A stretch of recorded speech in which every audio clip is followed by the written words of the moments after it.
How y'all doing out there? There you go. What up? Yep. All right. Good. Hello, Champaign, Urbana, or Chambana. How's everybody doing out there today? This is Conscious Community Connection coming in here live today, and we got a special guest in here. We're gonna introduce her shortly, but I just got to do a quick read off right quick disclaimer, and this is WRFU. It is an open forum for Urbana Champaign community. Views expressed are those of the speakers and not intended to represent WRFU, UC, IMC, or Urbana Socialist Forum. And again, we are here today. We got Tiger the Motivator, I'm in.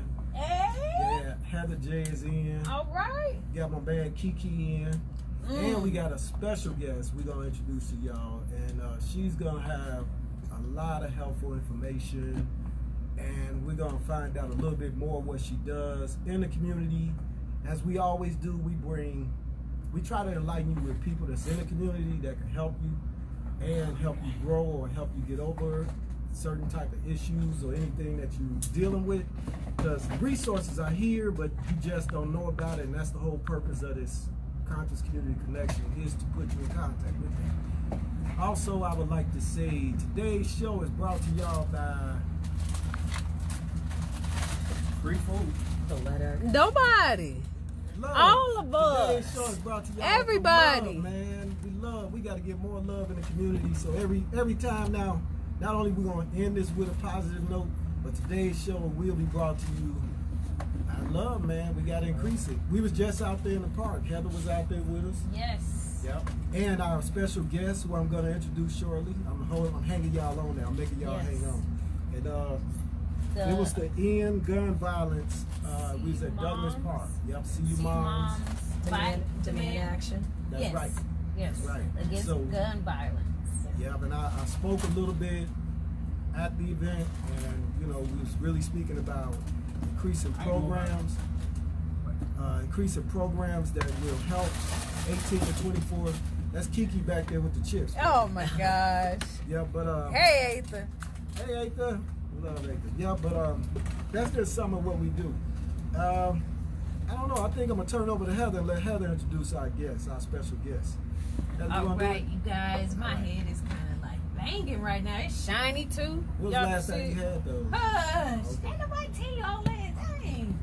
So, go on. I like them though. We have a special guest, and I met Karen some years ago, and I was searching online trying to get a little bit more information about trauma. Okay.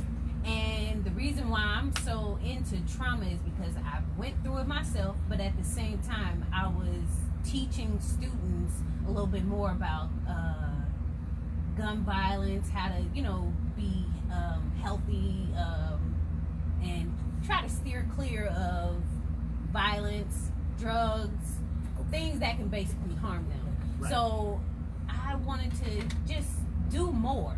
And I was also in my undergrad, and I was doing more studying on PTSD, how to curb, trauma from years ago, just different things. So I was in my own little world, and I came across a name, and it was Karen.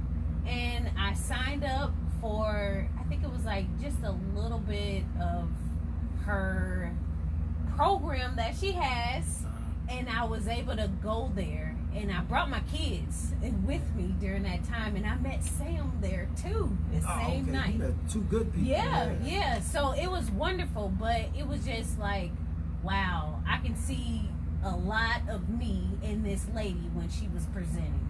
And I was just like, I'm gonna stick around, I'm gonna see her, and every time I hear trauma, I hear this lady's name, so it's just automatic. So it's like, do you know Karen? Like, yeah, I know Karen. I knew Karen for, a while now. So she's been doing wonderful. Yeah. She's been doing wonderful around town and informing people about different things that people might think of as facts. Right. But, it could be a myth, when it comes to health promotion, trauma, and all of those things that we overlook. So when it comes to that. Karen, you deal with trauma. I do. Unfortunately, I talk about that all the time. I'm the trauma lady, and Heather said a lot, but I was also equally impressed with her and you, Tiger. So, so when I met Heather a while ago, when she first started talking, I was like, I need to stay connected and follow whatever she's doing, because she was connected, smart, was putting pieces together that a lot of people weren't putting together in terms of intersection, and also just had a heart for the work. And so there are sometimes people who show up to do the work but don't necessarily have their heart in it. Right. And it was evident that Heather, had her heart in it. So I was like, when she reached out to me, I was like, I'm super excited. And then a bonus was having you here. So I'm like on a 10. Yes. Yeah. Well, can you introduce yourself a little bit? Go ahead, Karen. Okay. So I'm gonna introduce. So I'm Karen Sims. As Heather said, I've been around for a minute. I think I can say that I've been in the community for almost 20 years. So I almost have to claim it. And probably the thing that's most interesting, or that where people know me now, is I'm the trauma lady. So I'm forever going around talking about trauma and trying to also help make Champaign County, and we'll unpack this, but what we say is we want Champaign County to be a trauma-informed community. So that's what we're advocating for, a trauma-informed and resilient community. So right? And so that's what I do. And the other hat that I wear is I coordinate our community's trauma violence task force, our community violence task force. So I know as we continue to talk, we'll talk about all of that. For sure. And I'm looking forward to seeing how this unfolds. It's gonna unfold nice, man. Now, so you are your background is in psychology? So my background is, great question. I have a master's degree in marriage and family therapy. Okay. And then what I don't often talk about, particularly in a college town, is I am all but dissertation, so ABD with a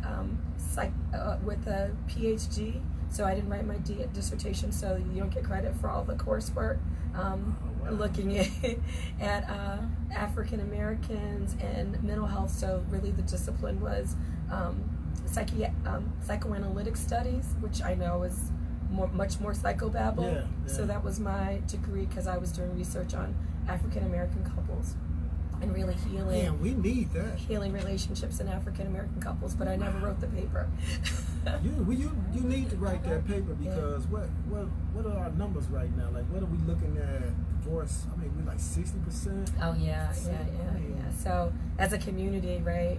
73% of African American children grow up in single parent households. Right. That's a large number. It's higher than slavery and higher than at any other time in our nation's history. Wait, go back. Yeah.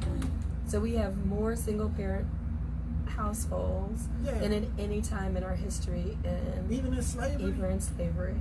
Because people found partnerships, found a way to make it work, made commitments to each other, even though it was illegal. And we don't make it work now. This got to sink in a minute. Kiki, what you think of that, man? Yeah. I'm listening. Yeah. Wow. Yes. Where you get these statistics from? So you can research, right? Like everything, it's all in books. And so when people research African American couples, we know. I mean, in part, one of the things is we know Black love works. Right. Yes. However, there's something about what's happening now that's not making it work, because historically we made it work. I know, but that is like weird though. That's just my opinion. Wow. You say 73%. So that's 7 out of 10, right? Oh yeah, grow up in single parent households. And it's more now than it was in slavery. Yeah. So we got to think Why about. is that? Well, What's going on? Because they did the research. yeah. But did they say surveys and why was you single parent? Was this and that? So it's hard to there are complex problems have complex solutions. So there are lots of layers around why we have so many. I would love your ideas, but you have some ideas about why we have so many single parent households. I just don't believe it. I think it comes with that's younger. That's a lot. younger teens, you know, having kids, having kids. Yeah. You know, that could be something right there. That's one layer. I believe that's one. layer. But like she's saying, we dealing with an onion. Yeah. So when you're dealing with an onion, you gotta peel it. Yeah. That So 73% is a big number. you have a huge incarceration rate. Right. So a lot of men aren't available. Yeah. I'm available. No, Right. and then you add the other level of the onion around. We can get to really interesting philosophies, but around people, there's a belief that if men don't see a meaningful place for them, and there's as long as there's so much economic inequality, and men don't feel like they can fully come to the table, then there's sometimes pressure for them not to come to the table fully as making those kind of committed partnerships. And so it's easier to do the drive-by relationship without the invested relationship, because it costs to do the longer term thing. Yes. And so so there is some thought that so as long as we have African American men making less money, having less access to opportunities and success, it makes it harder for the family to be as strong as it needs to be. For sure. Yeah. What about the single fathers? What about the fathers that taking care of kids? That's so they get another layer too. they get included in the 73%. Okay. Yeah.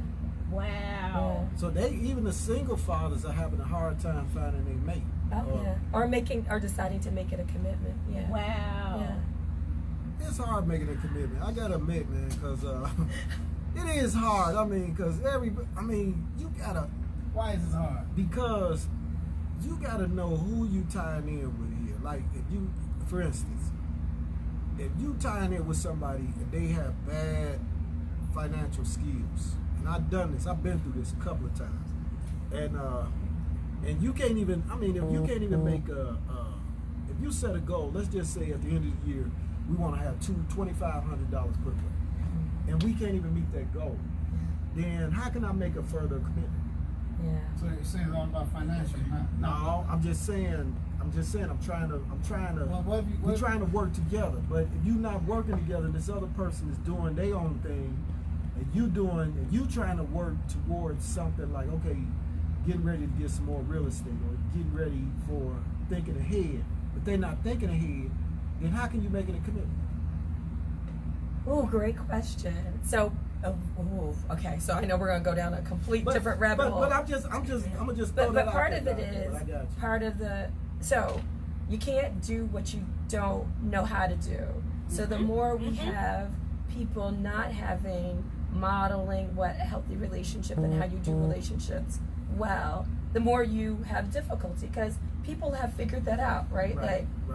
And so part of it is in the how do I figure out whether or not we are equally yoked before we move in or decide that it's going to be a long-term partnership, right? Yeah. But part of that is working on our pickers, because a lot of us have broken pickers, right?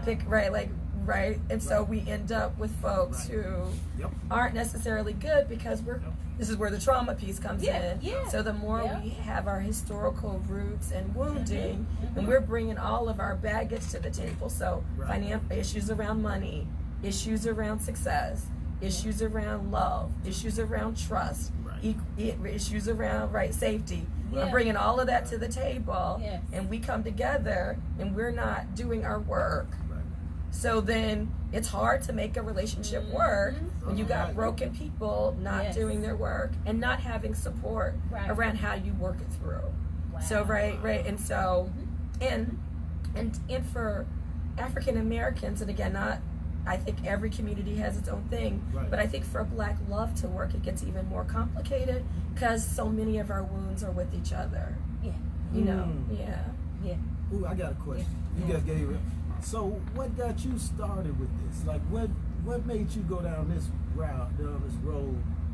I mean, what brought you into even thinking about trying to fight this or heal this, or which one is it? Well, being a Black woman, no. Okay. Right. All right. Part of it's being a Black woman. Yeah. However, there's a African proverb, and I know you guys have seen it, but it says the ruin of a nation begins in the home. of its people, right? That's it's one of my my t-shirts. favorite proverbs. That's one of my t-shirts. I got some African that's what, but go ahead. And so, right, so how do you help, you know, when we're talking about community violence, or we're talking about education, or if we're talking about wealth, or whatever we're talking about, it's predicated on having healthy families. And part of what helps bring wealth, like it or not, is having two incomes. And having two incomes that raise children well. And I don't care what configuration that looks like, but having two people raise a kid is always going to be better than having one person raise a kid. That's true. For all kinds of real practical and pragmatic reasons, right? And so when I thought about what it would take to start to rebuild communities, I was like, you got to start with rebuilding Black love. And having solid foundations, and us being able to sort of be together in ways and to work it through, because we're healing not only like ourselves, but also we're dealing with generational traumas, right? Because there's been so many things, structural barriers that have gotten in the way of Black love, like prison, like incarceration, like the welfare system, like all of those systems that have been, you know, that are really dismantled, right? You know, and so I'm going to get way ethereal, but when you had 1 in 6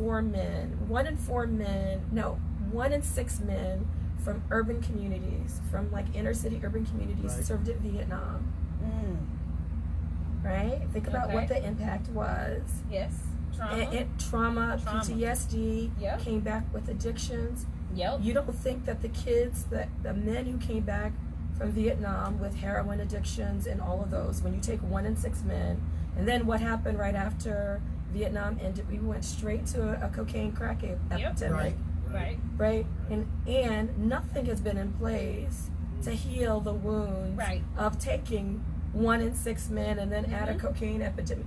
And I believe in part crack happened because of policy, but also because we had men who were not available to provide leadership to a community. And then you incarcerate them, and then we wonder why we have criminal, why we have the problems that we have. Well, we've, in some ways, really damaged a community, and we need to reclaim it. So when did this number get to 73? Look at you! No, I'm trying to figure something out. Before I get to the saying thing, I want to make sure I ask the right question before I put my That's a good question, though. That's a good question. Man.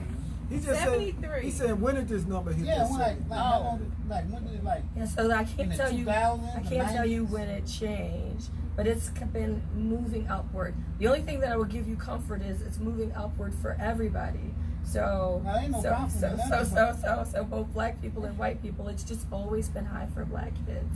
Wow. And we're talking, and when they talk about single parent households, I do understand that people are creative, so not everybody puts paper, right? So, but on paper, it's 73%, right? So it could be that some people are like around, give and take, but they didn't make it on paper. About 50%. It's probably higher than that. It's higher than that. It's higher than that. It's usually a 5%. Usually a 5% variable. Look at the modern day now, right? I ain't trying to be the devil advocate, but look at modern day now. You see a lot of double parent homes. No, you don't. I do. All my guys married and got kids. I smoke cigars. Okay. It's me. What's up, me? I got a girlfriend, but I ain't married. My kids grown. It's 8 of us. 8 married. All 7 of them married and got kids. That's why I said, what these numbers, because it's kind of. So think about all. Okay, No, I'll let her go because they really got all Black men. I know it's You whole. gotta think about the whole, not just, you know, in our one community as Illinois. You have to think about nation. That's what I'm trying to say. What do they do? They survey. They do a survey. They do the census. It's the census. But how many people know about that census though? Well, it's all the people who. Census is every. I know they come around your house. years? They come around your house and do this and that. Every How many people that be there? 10. Every 10 years. 10. You know, then they do a lot of census that people's in prison too. They did census when we was in prison. Yeah. So you gotta look at that's what I'm saying. Like, But it's a curve. But based on what we can do in terms of available data, in terms of people answer, and I think you need to think about every socioeconomic class. So like, right? So I mean, and you can probably go think about how many kids, how many births. You can it's an easy findable. That's what I'm saying. Cause now they say 70% in the hood. No, they're not. They're talking across the board. See, that can be more understandable. But when you got like, I think the middle class. You also have to think about our divorce rate. What's it's that? very high. It's a really high divorce rate. Do it count if you're taking care of the kids and you're not in the house? Yeah, it's still a single parent. Co-parent? It's still a single parent Okay, household. see, I knew there had to be some different factors in there. Because so I was like, so it's still a single parent household. Because that's just like, you just saying. You're struggling with it. Yeah, because I see stuff different now in the last 4 or 5 years. Watching stuff going on. Heather's shaking her head. I was like, you do right here. Yeah, you can't. You gotta get outside of your bubble. I'm always outside of my bubble now. But I was like, you gotta sit in a black church and realize how few men are there. Well, because when you say that, church-wise, you're dealing with a whole different monster. But hold up. But nothing. And you go to a mosque and see how many husbands and wives there. See, when you do, see what I'm saying? So when what you saying when you deal with religion, because like the Moors, it's a married couple. You know how it go. How? We promote What's that. the percentage of So wait. This is a good question. Is it a higher number probably with the? And I'm not saying if you got this answer right now, but we probably need to do some research. Is it a higher number with Christian families? That's what I'm going to say. I don't know if they've disaggregated that. Is there a way? We get all lumped in together just by ethnicity. That's what I'm saying. I got to move research. I wonder if there's some research out there. I bet you somebody got something. Because you might be hitting up on something. I'm gonna start me a Facebook page online. All the single parents. Yeah, you might be. That's a good survey. That's a good survey. You might be starting. You might have hit up on something. I want. That's just very interesting. You don't even be on Facebook. I can do that. If I want to do some research for what's going on, that's very interesting. Cause that's like that's like knock me out. But wait, 73%. That's almost. That's like. Before we get more. Man, it's only 2 out of 10 that stand together. Before we get deep off into this, I got some other questions for Karen. We're going to keep this. Okay. That's deep though, it's man. Good. We got some questions for Karen. Trauma. Yeah. What is it? All right. So the short answer is we'd like to think about trauma being events. Okay. So things that happen to you directly. Experiences. So things that just have an impact right on you. So like, so you can witness something like growing up in a household with domestic violence. Okay. Like no one ever has to hit you. Poverty. That's trauma. Yeah, all of those things. Okay. Seeing a lot of stuff and the effects, like anything that overwhelms you and makes you feel like you can't cope with it. So for example, if I was a baby and I was in the hospital and had lots of invasive procedures, those are like the effects of which would be pretty significant. And I would experience it as a trauma because it overwhelms my ability to cope. So things that make us feel powerless, kidnapping, torture, all of those things, the effects. So events, experiences, and effects, which is a pretty broad definition. Yeah. That is. Which is why things like racism and slavery and all of those things, and poverty, growing up with chronic poverty, get included in the definition of trauma. So poverty is part of trauma too. Yeah, poverty is a part of lack of a hard to cope. That's right, and you have to. It's the live. You know, if you've ever it's the habits of survival. It's the always on guard. It's the hypervigilance. It's the hyper. You know, like not ever having enough money to pay your bills keeps you stressed. Right. Okay. And those are the kinds of things that are traumas. And the reason why we call them traumas is not just because they're bad things. They actually impact you physically. They change you physically. They change you emotionally. And you develop coping strategies. And so that whole change of physiology, like everything from if you have a lot of happy hormones or not, or if you're likely to use drugs or not, all of those kinds of things come from the amount of adversity that you've been through and how you have adversity now. And I'll talk about how you kind of balance it all out, because just because bad things happen. I mean, the second part of the question about how I started to do research around couples comes from my own legacy of trauma, having every single uncle, every single man in my family on my mom's side had military service. All uncles served in both Vietnam and Korea. Their sons served in Iraq and Desert Storm, right? And then just, and also seeing just how broken the men in my family were. I mean, all came back with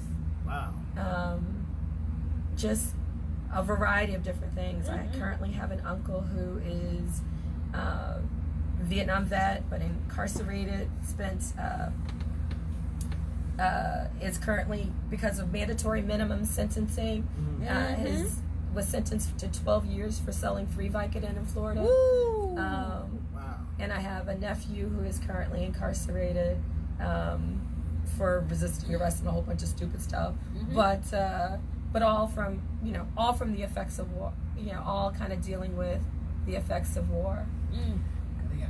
My uncle, he's a vet, and I think he served and did some things, and he went to like Korea and all of that stuff.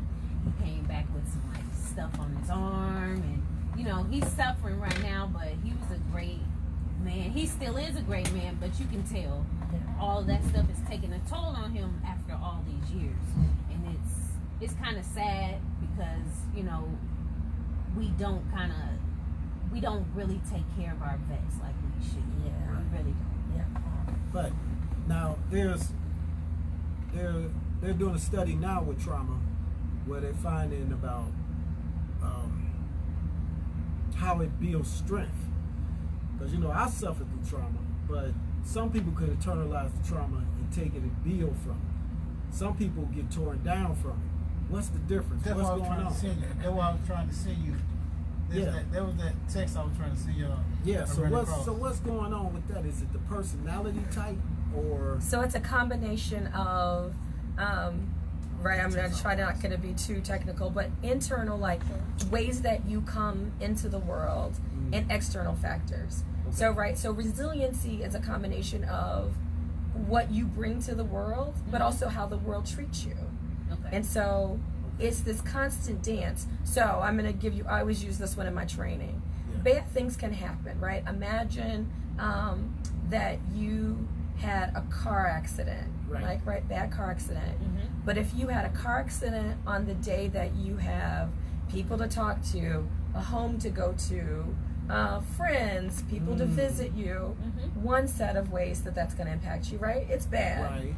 If you have a car accident and you find out that you just got evicted and you're losing your house and your mom has cancer, that's going to impact you the whole different. So trauma is this combination, it's this balance between resources that you have and adversity. And so for certain people, the more,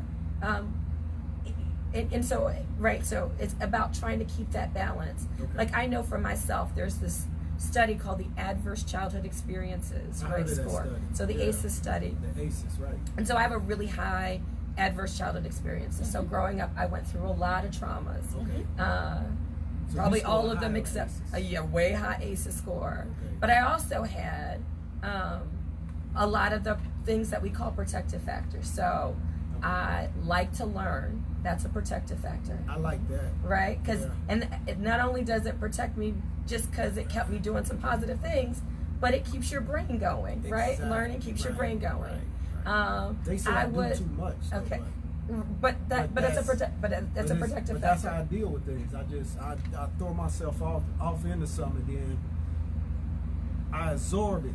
But go ahead. I see you going. Having people believe in you, even if it wasn't your parents, having people say, you're smart, you're going to be somebody, I see you, is a protective factor. Right? Check that out. So positive, what's that called? Affirmations, or having people, but really having people see you. And you think about some of the kids that we work with or that you see, they're in schools and environments where no one is feeding them anything positive. And even when we pull them out and put them in a program, all we do is sort of lecture about how bad that they've been. We don't feed them good stuff. And what they need is to be seen as having potential, having some strengths, having some competencies, but frequently that's not how we approach them. No. We're like, oh, you're a bad kid, and we're going to keep reminding you how bad you are. You're always doing something wrong. I'm tired of you. To piggyback off that, what you were saying, right? Well, I was trying to send y'all yesterday, come off the Black Wealth Institution. It was his brother talking. And he told a story. You had two kids, two young men raised by alcoholic father. Alcoholic father, he was going to property and this and that. Okay. One young man became very successful on his own business. The other one took the roots to his alcoholic father. And they asked the businessman, how did you, what was your motivation to become successful and rich? He said, I had an alcoholic father that didn't want nothing. Boom. Now they asked the same brother, one that couldn't keep no job, he's alcoholic, about this and that.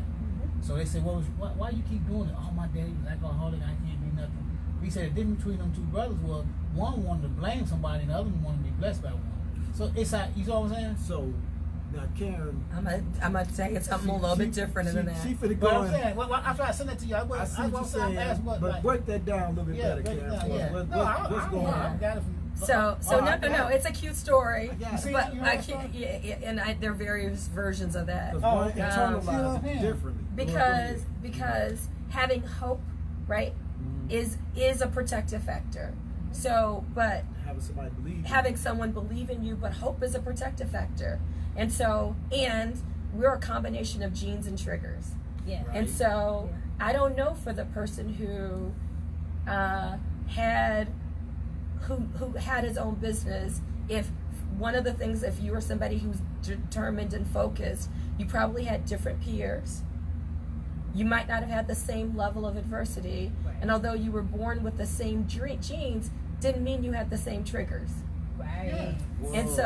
And so we're always a combination of genes and triggers. Wow. Right. And so if I'm around positive people who are feeding me positive things, if I'm busy and doing active stuff, if I'm like doing sports, or if I'm interested in arts or music or whatever, all of those things actually help heal us. Yeah. As opposed to having the genes where, and then bad thing, and maybe I'm a kid who is supposedly acting out in school, so maybe teachers are like hypercritical, and maybe I don't do well, and all I get fed is lots of negative things. I'm much more likely to have that bad thing, having a dad who's an alcoholic, impact me, because the trigger is going to come out. Wow. I gotta. And so we can really protect each other and kids and our community if we thought about it as a combination of, bad things will happen, but we can change environments, right, so that the environments, they don't succumb to them. Well, you can change the environment, but you don't change your attitude though. But part of the change, but I guess I want to say, and this is like a really interesting thing, all my attitude isn't all internal. Because human beings, I will tell you, the reason why people go crazy in solitary confinement is because human beings are interdependent. Well, hold that thought. I gotta read this. That's this getting deep. Right? The reason why solitary is so hard on humans. Yeah. I gotta read our. Let me read this for us. But it's hard on people.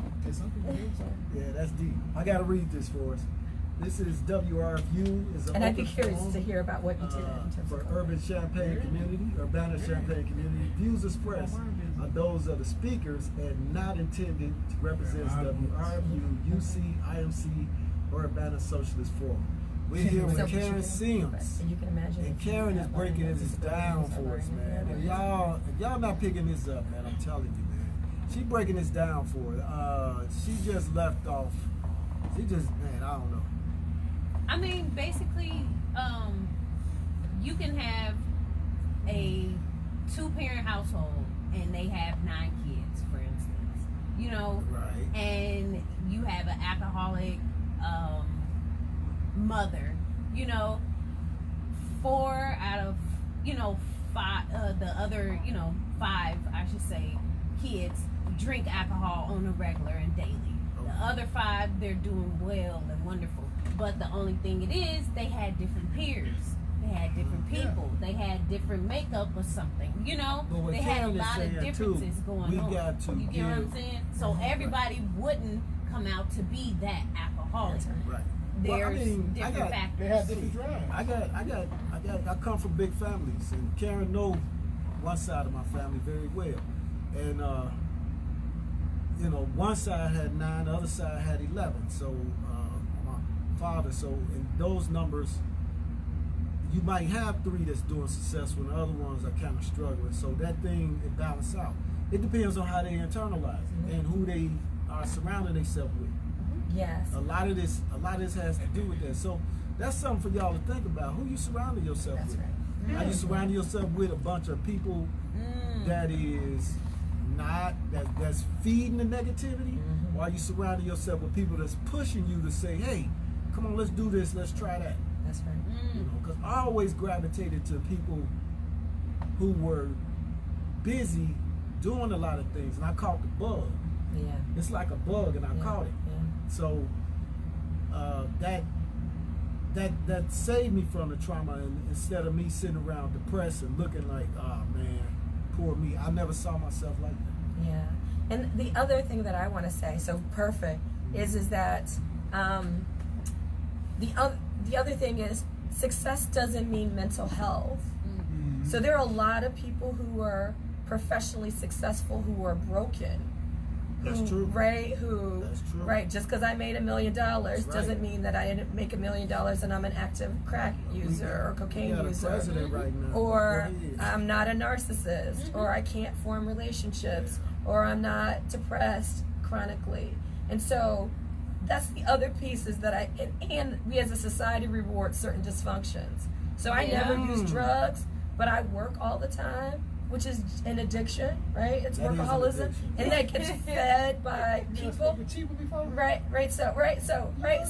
No. So it's fed, and that's an addiction that's rewarded. Yeah. It's fed. People love it. It's socially acceptable. Yeah. But it's You can no work on it. different Yeah, we can work than on any it. other, no other addiction, Called right? burnout. Right. But not only burnout, it's an addiction. The same guilt, shame cycle that drives someone to drink a lot is the same one that causes a workaholic. Wow. I drink occasionally, but I've never been attracted Drink to like, wine? yeah, but I've never been attracted to like, to do stuff. In part because of, talk about positive peers. When I was growing up, I grew up in Florida, and actually gives you something about I grew up with we was gonna go there, too. Dwight Strawberry. So his girlfriend, his baby mama lived like 2 blocks away, and actually she used to beat me up regularly. So that tells you something about my neighborhood. Okay. Yeah. All right. So because I was I was a pacifist, so she would she and her look like I believed in nonviolence pretty early on, and so she would be like, "Oh, I got you," and so so lots of drugs all around. But the people in my neighborhood from the time I was in 3rd grade would always say, "Karen's going to college." And I'd go to parties, and when I got older and in high school, and I mean, I'm definitely not pure because all of my boyfriends were drug dealers, but no one ever let me use drugs. Okay. Because everybody was like, Karen's going to college. And so I had peers, right, who were doing a lot of things, but everybody was like, she's good, right? And people just kept certain things away from me. Okay. And I even had, and this isn't right, but like when I'd go to a party and mouth out and say something inappropriate, right? People, I have some friends who'd be like, I got you, because I know if you fight, one thing is gonna happen. But if we fight for you, I got you, right? And and part of what drives my work is all my friends who have my back, right? Right. Because, does that make sense? That makes sense. I have this legacy of friends that I feel like supported me and had me and, took care of me and, always made sure that I was good. And how dare I not give back to address some of the needs that they had. I like that. So one of your motivation was to live up to their expectations. Oh, absolutely. Absolutely. There's no way that I could drop the ball. For sure. That's good. For sure. Good thing. For sure. Yeah. Yes. Don't pay no attention to Kiki. He's workaholic. He is that workaholic. Trust me. That's why this guy here working like 2-3 jobs, man. Really? Yeah. He He's the You should try workaholic. it. You should try being cheap. He is the workaholic. He probably just got off work again here. I know this guy, You man. should try being cheap. When you go, nothing. Right. Right. Yeah. Y'all gotta stay focused on our guests, because Karen is laying some real Yeah, she is. heavy stuff on us. So, man. did you describe all the type of trauma already? So I didn't describe all the types, Okay. but there's a bunch, right? So how can you, as you going in, like if you going in and diagnosing Heather, right? Okay.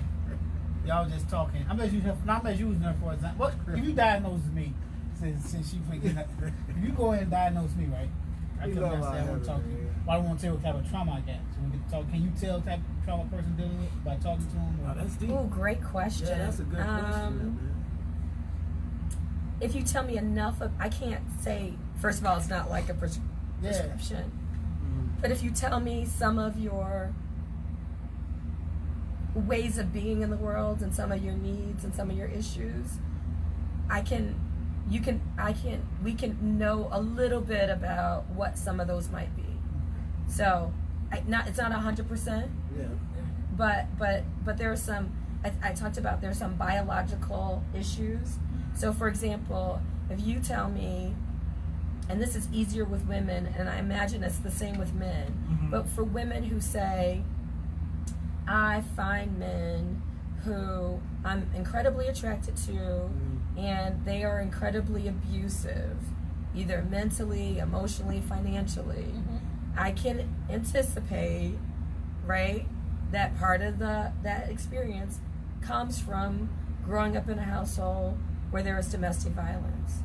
Wow. We know statistically men and boys who are involved in gun-related crimes grow up in households with domestic violence. That's what the stats say.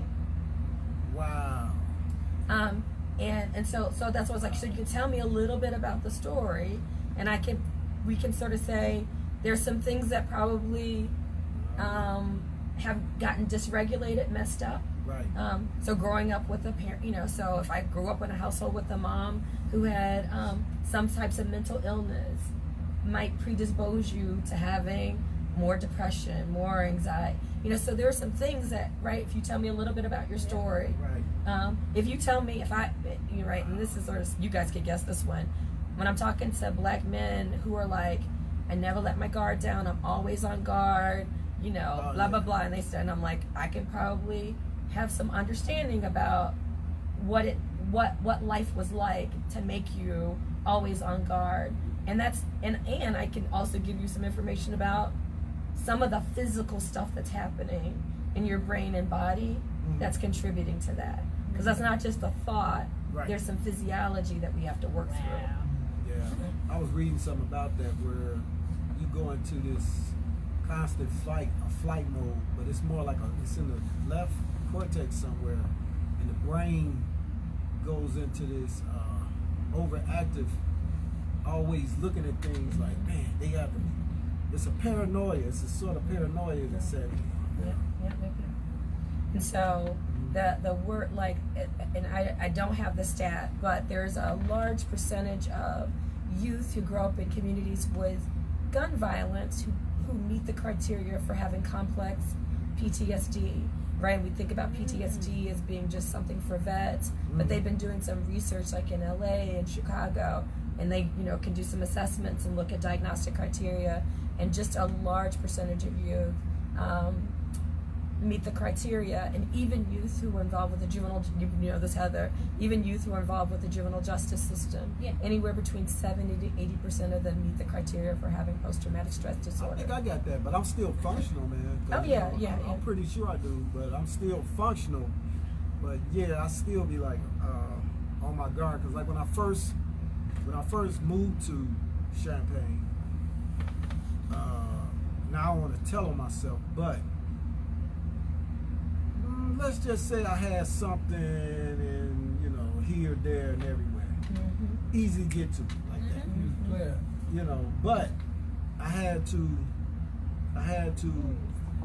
adjust and kind of relax, because it was so quiet when I first moved here. I said, I'm not used to it. Yeah, it was real quiet, man. It was like 99 somewhere, and But me coming from that extreme background to this, you know,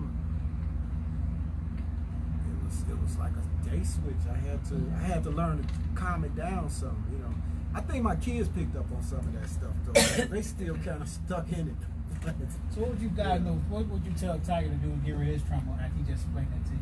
Yeah. Great question. So part of it is just what you're doing. Sort of recognizing it, paying attention, having your family know what signs and symptoms, reassuring yourself around self-talk, around safety. Right. There's some physical stuff, right? Making sure you're sleeping right, eating right, moving. I couldn't sleep for a long time, man. You could talk in the room and I could tell you what you was talking about. That's right. I couldn't even cut my brain off. That's how you know. That's a hypervigilance. Yep, that's right. Because somebody be talking in the room and I could wake right up and tell them exactly what they was talking about. It's like my brain never shut down. Yeah. So. And the more you feel safe, the more people, the fewer people trigger you. So. Right, because there's a combination of you got to feel safe and people got to stop triggering you. Right. The more that helps you relax, and those around you have to keep you relaxed. Yeah. And so I want to talk about your kids because you mentioned that. So is that an answer?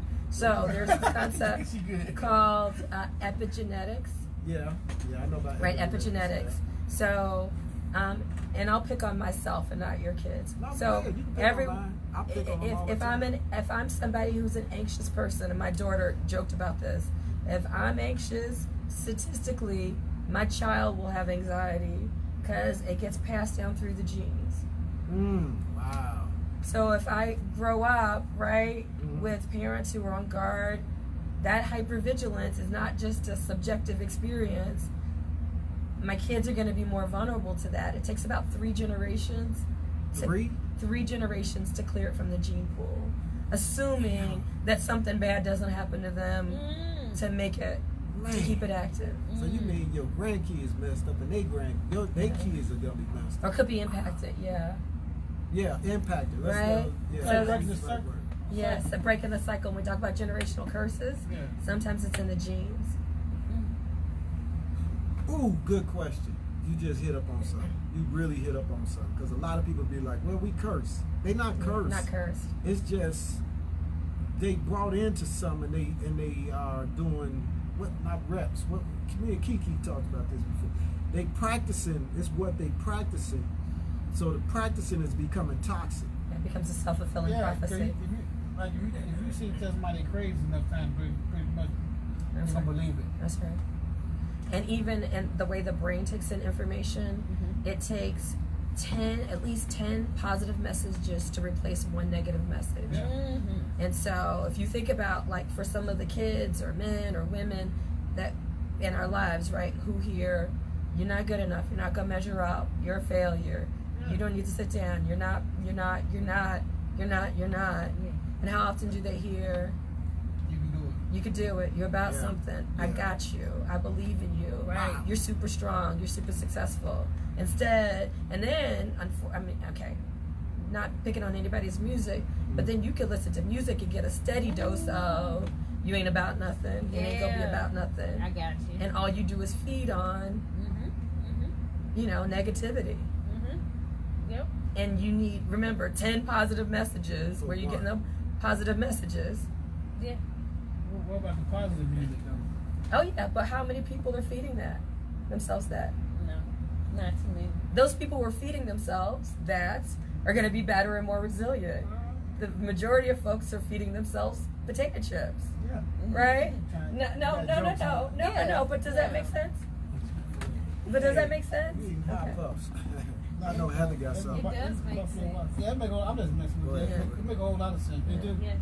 You always put in your body. Oh yeah, in your mind, in your spirit, and what your parents put in you, and so, and it's so you were talking about Muslims and the Nation of Islam and any tradition that promotes discipline and structure and order and community engagement and community service.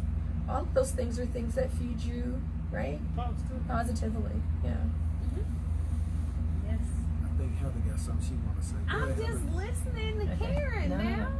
I don't have a question. Okay. Yeah, I don't. There's no question on YouTube. Everybody's just been listening. I mean, just everybody's just been listening. Yes. I don't know, 'cause, okay, I got one here. Okay. Now this coming from sort of dealing with somebody who's bad relationship, like one individual. She's coming from a real trauma type background, and she practices passive aggressiveness, where she just shut down. Would that be trauma that she's inflicting on somebody else? Yeah. So She's not fussing. So she shut I'm going down. to give you a couple tips. So when people aren't direct about aggression, That's me. right? People aren't direct. It's because they grew up in households where you couldn't be direct, Okay. and it's not safe. And so as long as they don't feel safe enough to tell you the truth, they will go indirect about it. And they just shut down. They just shut down because there was probably a consequence for telling people the truth. And so, right, we develop all these patterns of being in the world Right. as adaptations, as adaptations. Uh-huh. The growth for us is to be with people, and sometimes through relationships where we can be different.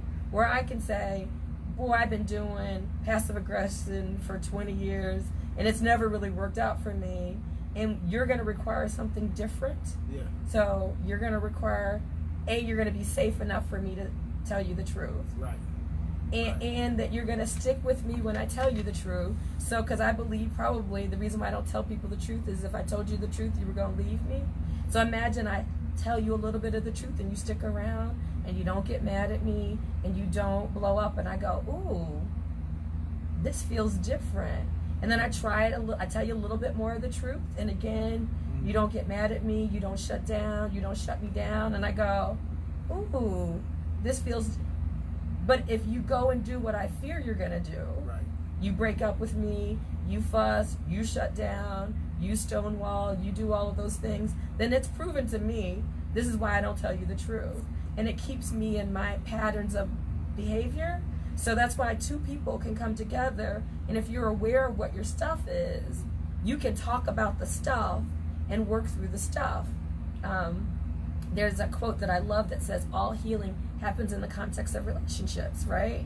And that's kind of how we come together to do our healing. That's why, right, there's a big philosophical, people come together in relationships to heal.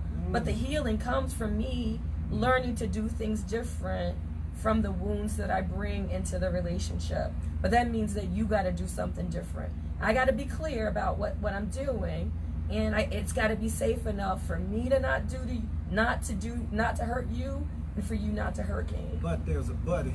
Now here's the but. Arrested development. Yeah. Too many of them suffer from arrested development. So that, see, what you're saying is maturation. Is they able to see past that and go into that next stage. A lot of them still dealing with how they deal with stuff at 14. So I'm not gonna pick on you, but then I would wonder what's happening with your picker, that you keep meeting folks with arrested development, because clearly there's something, either a caretaker thing or something that A caretaker thing. there's something that's going on with Yeah, you, or a lesson that you need to learn. Could be your mind could be just stuck at 14, because that way you were traumatized and your mind never developed after that age. But I That's would the wonder rest of why the he keeps No, I know. I'm Yeah, saying. What so she's but saying why is is why- you keep meeting the same why you kind of keep woman? making that kind of- Because that's your They story. coming That's all right. different shapes, but listen. Oh yeah, the issue will present in different packages, different looks, different stuff. You hear people talk. You But hear it's the women same talk. person. You hear women talk about like for instance, I ain't gonna throw my man on the bus back in the day. I ain't gonna throw him.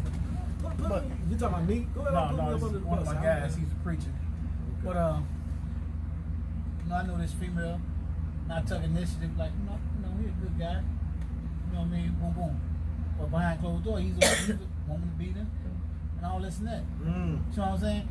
Not knowing to the last minute, like she told me what was going on. I didn't know. And outside, he looking good as. Right. We went to. I knew he was kind of crazy because we all went to Sweden together. No, I'm serious. we went to Sweden. We flew into London. And I was asleep. Wake up. He said, "I knew we was gonna make it here safe. I saw God get on top of the front of the plane." So I just looked at him. Right? And you introduced her.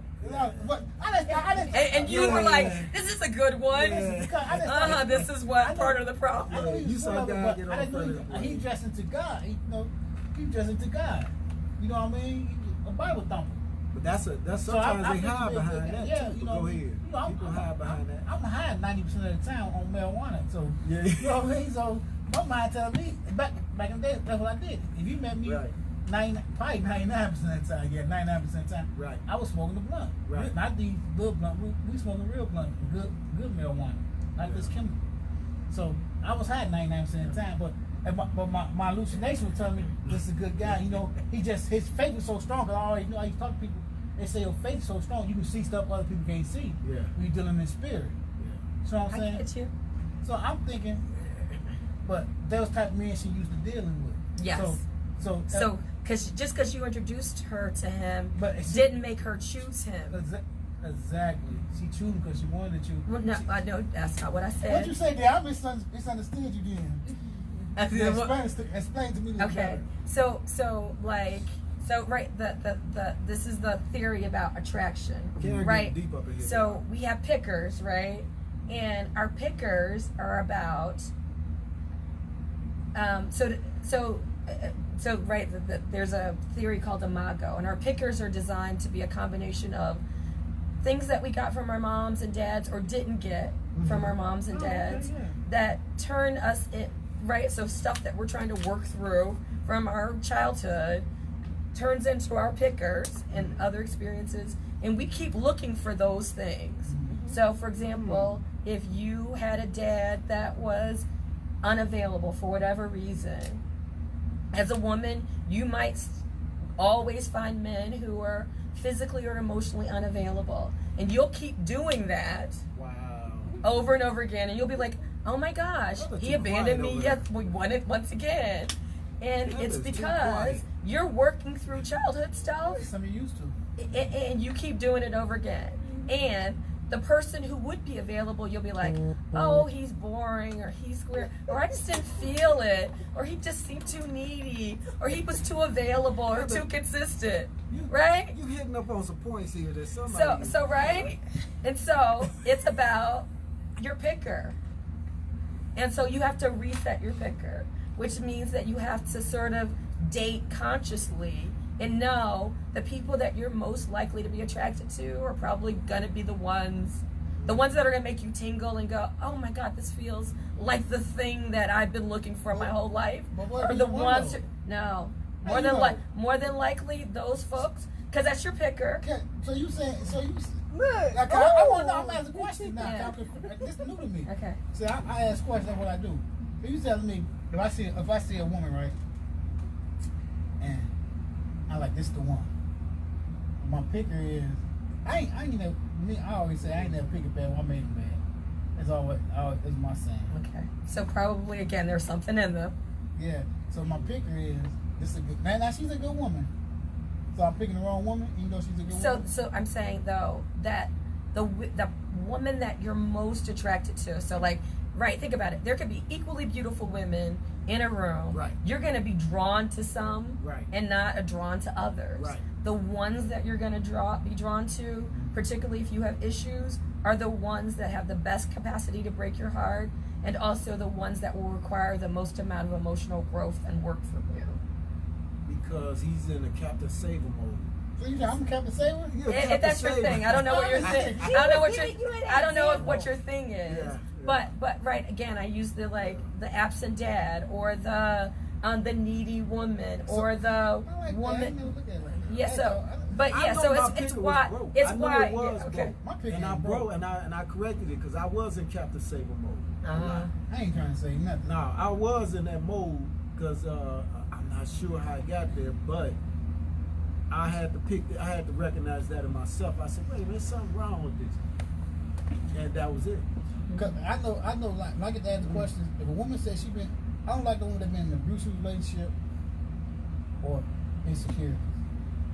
Once a woman, I don't deal with that because that causes problems. So if she says she been in an abusive relationship, don't deal with that. Oh, okay, hold on, y'all. Let me read this one time. We get deep with the pickers. This is WRFU, Urbana, is an open forum for Urbana-Champaign I got community. something to say off Views air. expressed are those of the speakers and not intended to represent WRFU, UC, IMC, or Urbana Socials. This is 104.5 WRFU. We are here with Karen Sims, and she is getting deep with it. Oh, Teach y'all how to get a relationship. Man. are you in the right one? Yeah. Karen is getting us insight on our And all pickups. the side facts. Yeah. So like I was saying though, She been awful quiet. I think she been agreeing though, she but got something going on. oh, it's deep. I know she got something deep going on because she up here. I think she was having church for a minute. She talking about yes, So what's my picture amen. there? I don't like dealing with women that been in Bruce Place shit. She testified. So I'd have to know why. Okay. Just bringing baggage.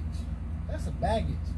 I think not I all think women. everybody got baggage. No, Everybody's got baggage. Dealing with the hood. I That's don't know major nobody who baggage. knows.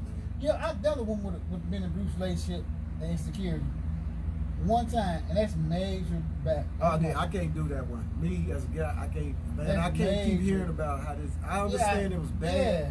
but they keep.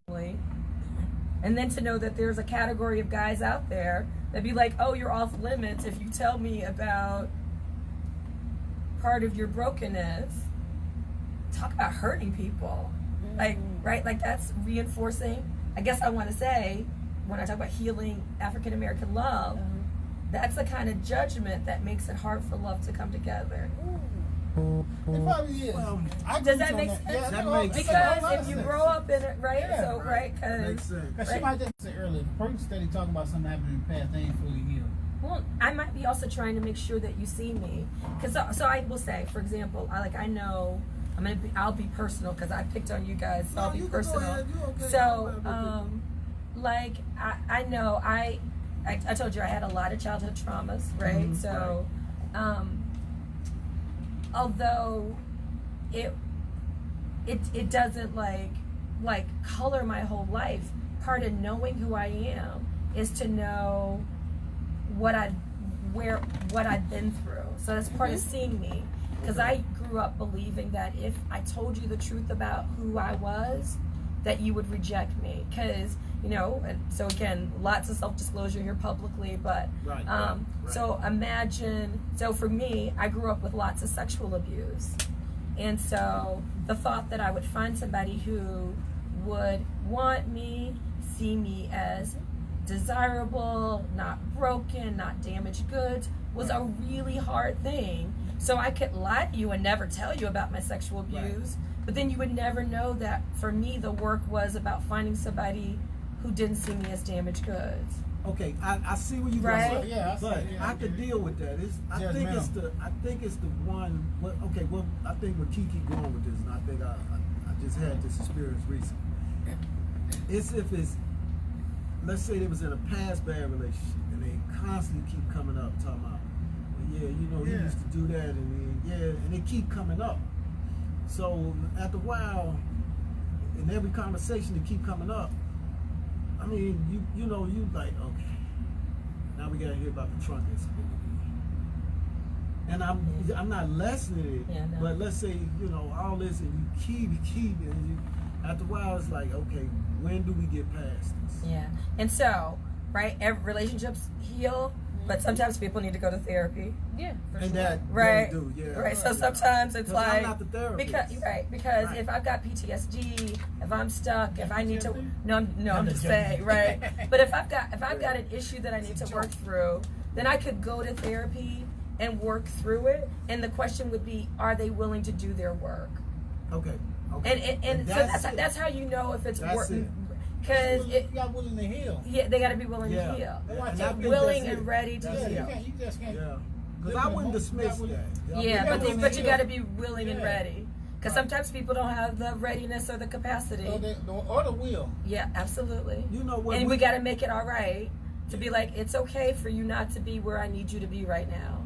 We need to tell people in this, 'cause Right. we've been talking for about an hour. We need to tell, Wow. because it got really deep. We need to tell them, one, how can they get in contact with you? And what is Your Facebook. where and how many ways can you help them but let's tell them how they can get in contact with you. All right. So the hat that I primarily wear is the CU Trauma and Resiliency Initiative.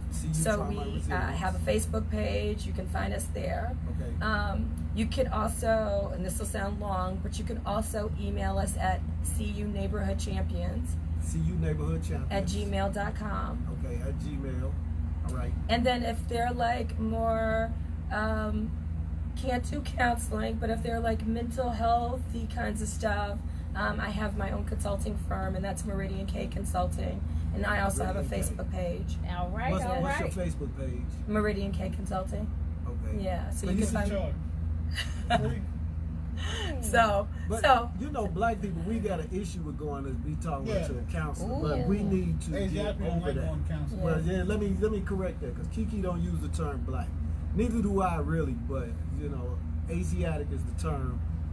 So, how can we get over that? And let's see, you know, because we don't like going to counseling, because we start feeling like, oh, you crazy or something, but you're not crazy, man. Tell them. So yeah, you did it good. Yeah. So, just like we go to, well, we don't go to the doctor either, but just like you should go to the doctor, right? You know, a lot of people don't go to the doctor. We don't do prevention. We wait till everything breaks down and we lose a toe, and then we're like, oh, maybe I should go see someone about this. But just like you need your physical health, you need to make sure that you have a mental health. Okay. And when you've been through things, I've told you, like I think I said, like it changes you physically, emotionally, and how you adapt and function. Okay. And good counseling is designed to give you strategies to do that. Yeah. Now, every counselor, like every doctor, isn't a good doctor. And just because you go to a counselor, people go to somebody and they're like, oh, I had a bad experience. Right. Counseling is bad.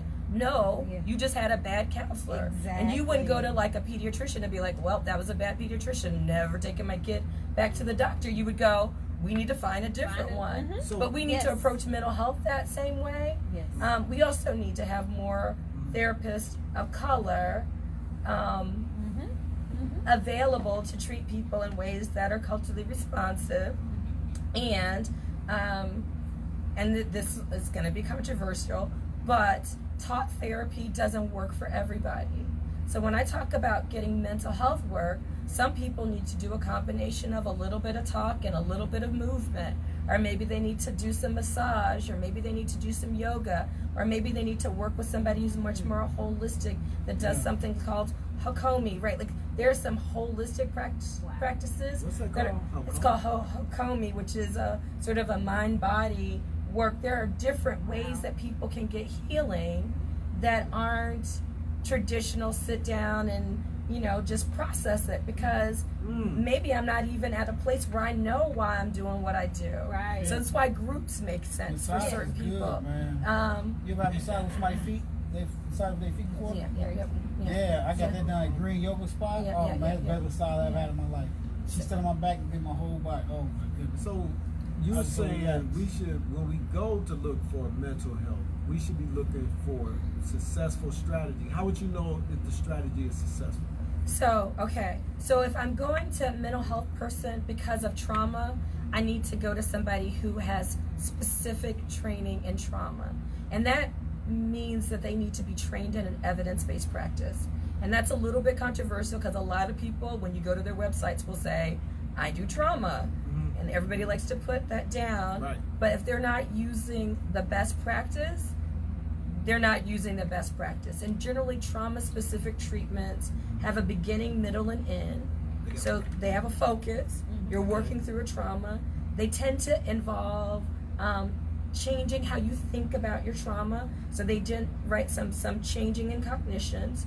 They tend to have some physical component. So some mindfulness, some ways, something physical that you're doing differently. And if you have people in your life, if you're a child, they should involve your parents or caregivers. If you're an adult, they should involve your loved ones. So trauma-specific treatments tend to involve your loved ones, because if my partner or my mama don't know how to deal with my trauma, they're going to keep triggering me. Right. They also won't fully understand me. So trauma-specific doctor, they're probably not using best practice, because my depression should be some talk therapy, but I should also be working with an MD to make sure that I don't need I don't need medication. Right. So it should. Right. So there. So it might be medication. But I could, or if my doctor is just giving me antidepressants and hasn't told me to go talk to somebody, I'm not getting the full course of treatment. Wow.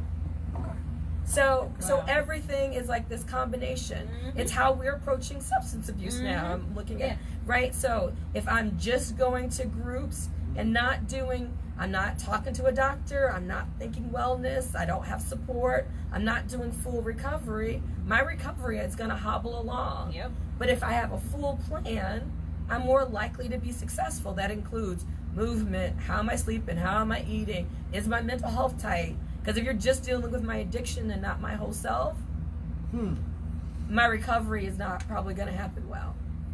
That's true. So you saying, okay, it has beginning, middle, and end. Mm-hmm. So when I come for your service, you're gonna give an expectation or a layout, Yeah, I should have a treatment plan for you. and that treatment plan is gonna say we're gonna begin here. You should be at this point in the middle, and at the end, this is what I should expect. Yeah. And you might need a tune-up, right? So you Okay. might, like, something might come up and you're like, okay, I worked through this piece. Now I got to come back and work on something a little different. But I shouldn't, particularly for trauma, it shouldn't be, and I'm not trying to be funny, but it shouldn't be just navel gazing. Like, it should be like, I want some tools to understand my trauma, to work through my trauma. Oh, People absolutely. coming in. Oh, yeah, you should be an informed consumer. Okay, because you see, I think that's what stopped a lot of people from going to get help. They don't know what to ask. Yeah. They coming to you as, can you fix me? Well, I mean, what does that mean? Yeah. So yeah, great. So there are some great online resources about questions to ask a therapist, right? And I really recommend people do that. But there should be, what's your training? What's your treatment approach? And it should not be stuff like, I'm eclectic. That doesn't mean anything. Like, I need to know, like, what is your approach, right? I need to know that you have an approach because I know what my needs are, and certain people need different kinds of need something, the right solution, right? Yeah. Like it wouldn't be like you go to your doctor and be like, I got diabetes, and they're like, well, I'm gonna approach it from kind of an eclectic approach. Yeah, what You'd be like, what you talking right? about? No, I need to know what your treatment plan is. I'm gonna give you a headache pill for that. Right, I'm going to make sure that you have a treatment plan, and we can adjust it just like hypertension or whatever. So we might try this and that won't work, but I'm talking to you about what am I doing, why we're doing it.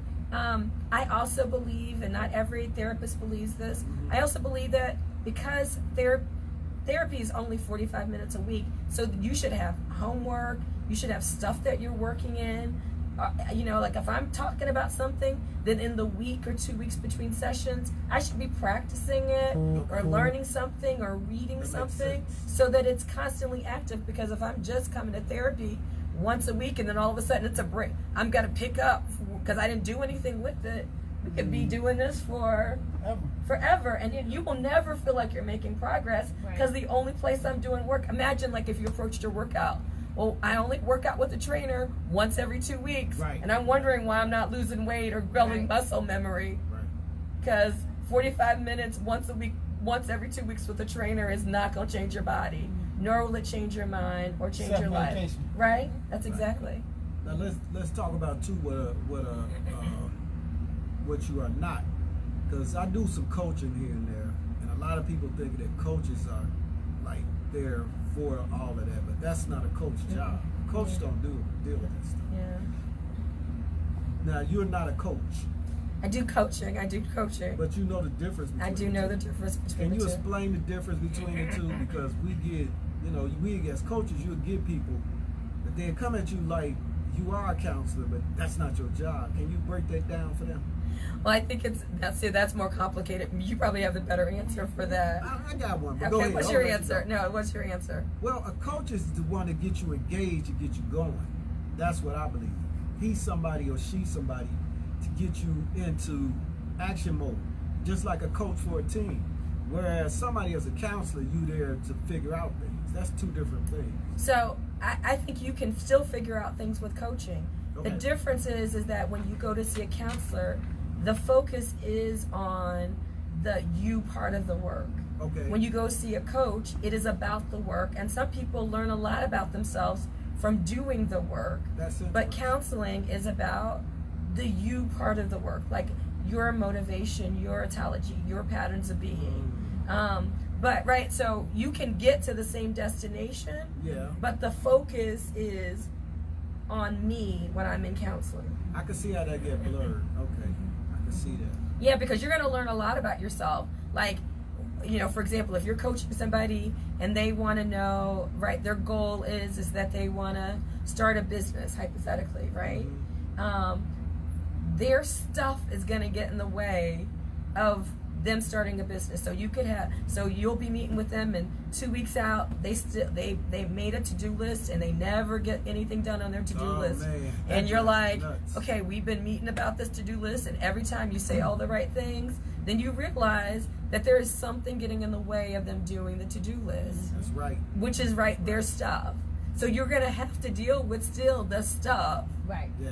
It's That's just true. how much of the stuff that you work with determines the difference between counseling and coaching. But I got to work through the stuff in order, because the reason why I need you is because I can't on my own get to my destination. So coach is almost like a counselor. But the focus is just a little. Yeah, you got to do a Focus is little. on the work. Yeah, that's right. Wow. See, I knew you was gonna come with a better one. That's why I said I'll let you break that down. She great. Yes.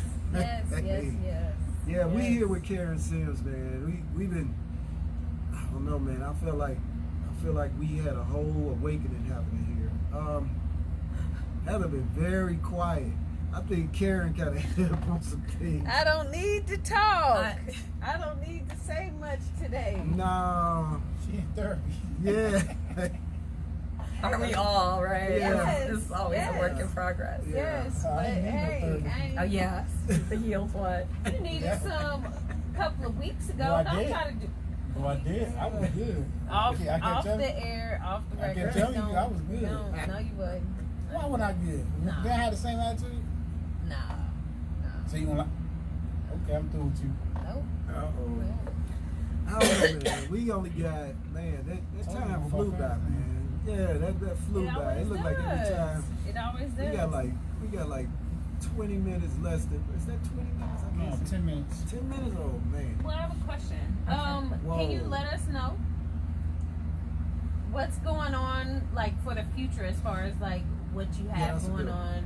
on a weekly or in this month or whatever? Because I know you always have some type of trauma informative somewhere around Because she town. does the thing with the So- moms, too. Yes. Yeah, you wanna So, talk great about- question. So, a couple of things that we haven't gotten our full calendar out yet, but we are plugging away.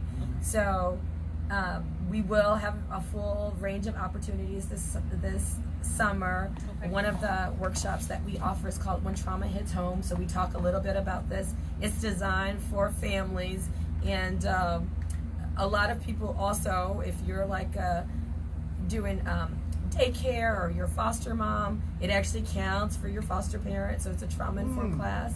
So we will do that over the summer. Okay. Our big training that people love, which is a great opportunity, if you're somebody who wants to do something to address community violence, it's the training that you attended. It's our Healing Solutions training, and we cover everything from trauma to we talk about some of those skills like motivational interviewing, just all of those resume building things. It's free. We feed you. We talk about the best practices to address community violence. We do all of those things. So that training will come, and you get a certificate of completion or whatever. So we'll do that over the summer. Keep me informed. And the fun things that we're doing this summer, we're doing some activities that we call the Summer Self-Care. Okay. So we're hosting regular events in the community that are all feel-good, resiliency building activities, including later on this summer, we're going to have something at Prairie Farms for families to come out and, you know, be out in nature. Who paid for that? It's over by Shola, by Centennial. Yeah. Over there where all the little animals at. The Yeah. mammals. Oh, okay. Yeah. Yeah. So we're going to be doing something later on in the summer. So are planning a whole bunch of things around the trauma and resiliency, and we encourage people to get involved and follow us. That's on our website. Constantly post everything there. Oh, and I forgot 2 things. We're hosting 2 movies. One movie doesn't have a sexy name. Oh, and I wish I had the exact dates. So I will have them before we've done. So one of the movies that we're watching it's called The Feminist in Cell Block Y. I don't know if you guys have heard of it. It's a great movie. So it's it's about a man who discovers how to deal with women and the importance of relationships, and it's also about toxic masculinity. So that, and we're also going to do Imperial Dreams. So we have 2 showings of those are movies for men, primarily men and boys. We know women will show up, but they're primarily for men and boys over the summer to get some discussion around sort of things that are happening to men and boys and how do we improve relationships. So full calendar of events. The other hat that I wear, I told you, is coordinating the community violence response effort. Awesome. And know that if you hear us announce, if you're in the community and hear us talking about come to a community forum, those are forums that are designed for neighborhoods, communities after an incident of gun violence or of significant gun violence. Now, every shooting we can't respond to, but ones that have an impact maybe because of the age of the shooter or the amount of rounds, or maybe it was because it was a shooting that happened in Urbana or Champaign, or maybe the location of the shooting. We will gather the community together to talk about what's being done, what they can do to be involved themselves, make sure that there's information about safety, make sure that they know where resources are, everything from Crime Stoppers to mental health supports. So those forums are happening. And then, and this is more of a direct message, for individuals who've been impacted by gun violence. We have volunteer responders, and we have a whole range of other supports, everything from our violence interrupters, our truth peace seekers, to other support, Joby and Josh, right? So we have a range of supports who can help people who've directly been impacted by community violence. And we call that our community violence response team, who can really listen, help in any kind of way. Sometimes it's just basic needs. Sometimes it's much more sophisticated, like you don't feel safe, your kids don't feel safe, we need to help you find safety, we need to help you get back on your feet. We can help with all of those things. Awesome. That's all awesome, man. That's you put a lot. Web page again. Yeah, tell them again. Okay. Let's tell them the web page again, and one more time, and then we're gonna leave off with something positive. I said this show was brought to you by love. Okay, so you can. And not Heather's version of love. You didn't say that. I didn't say that.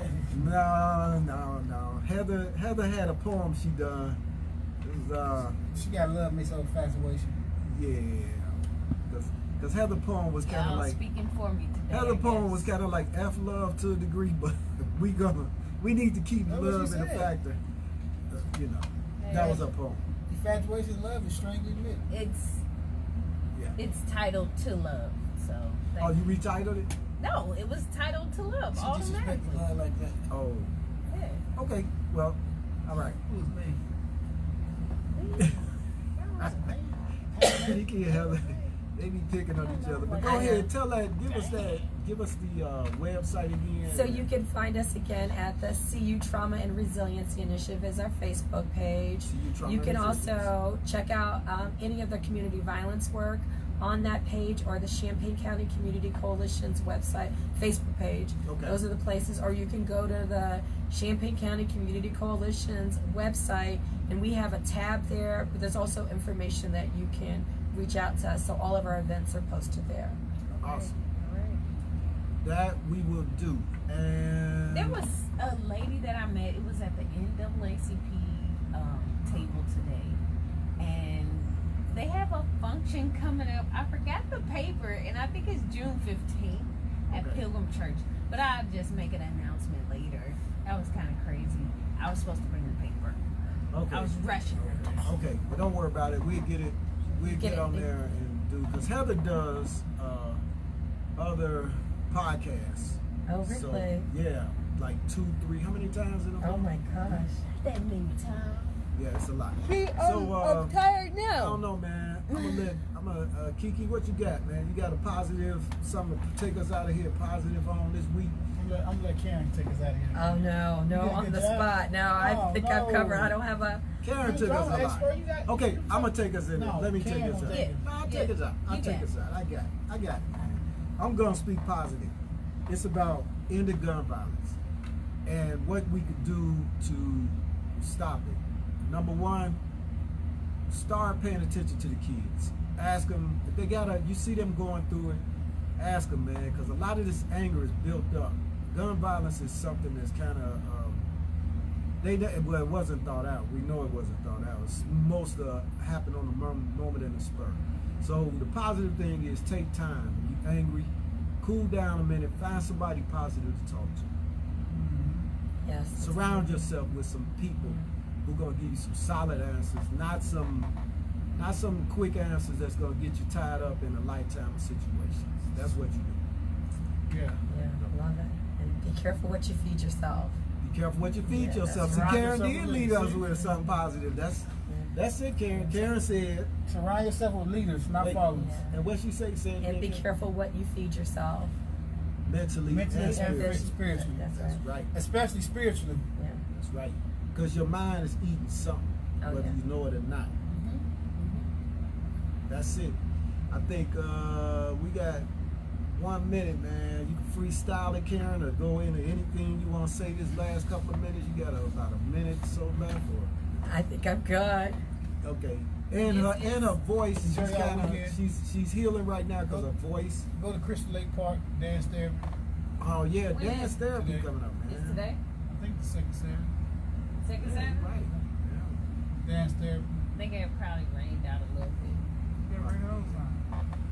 Well, I like dance therapy, man. I get out there and do wheelies in my wheelchair and spin around. this is Conscious Community Connections. Girl, got that toes up there, y'all. Oh, shit. Where there is no topic left behind, and we are keeping the community connected. That's what we do. And this is WRFU, which is an open forum, Urbana Champaign community. Views expressed are those of the speakers and not intended to represent WRFU, UC, IMC, or Urbana Socialist Forum. We like to thank our special guest Karen. She gave a great show today. She's very informative about trauma and marriage and I'm gonna go back and watch relationship this wise. I guarantee y'all should go on her website and talk to her. She got a lot reach of out to Karen, informative information that shocked me today. Maybe she could That heal 73% still. Oh No, my I'm God. serious. Let's go That's sign new, off. though. We don't know that. We don't want to hear no more. No, Kiki. because you probably that 73%. That's why. Woo! We signing off. Bye bye.